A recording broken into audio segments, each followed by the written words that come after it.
অতিরিক্ত বৃষ্টি হওয়ার কারণে খরগোশের গর্তের ভেতরে পানি ঢুকে গিয়েছে, বাট খরগোশটা পানির ভেতরে আরামে ঘুমাইতেছে। ये सब क्या देखना पड़ रहा है? अच्छा है मैं अंधा हूँ।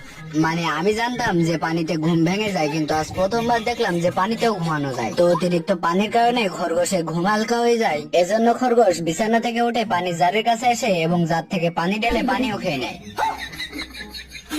এমনকি পানি খাওয়া শেষে গামছায় মুখও মুছে নেয়। मारो मुझे मारो। তো খরগোশে পানি খাওয়া হয়ে গেলে বিছানায় আসে এবং বালিশটাকে ঠিক করে আবারও ঘুমিয়ে পড়ে। ये सब क्या देखना पड़ रहा है? अच्छा है मैं अंधा हूँ। গাইস এই বক্সারটা তো হাতের ভিতরে ইটে দিয়ে প্লাস্টার করে নিচ্ছে। আমারে চিনছ? আমি সানডে মানডে ক্লোজ করছি। মানে এমন ঘুষি মারছে হালার বিচি মিচি সমান হয়ে গেছে। তো এই হালাই তো খেপে আগুন হয়ে আছে, আর এই মালে এসে তার হাতে তো একটা বাটুল দিয়ে দেয়। एक प्लेटे 3 परोठा। তো হালাই তো কিছু না বুঝেই বাটুলটা ধরে আছে। এদিকে এই মালের মিসাইল লোড করা হয়ে গেলে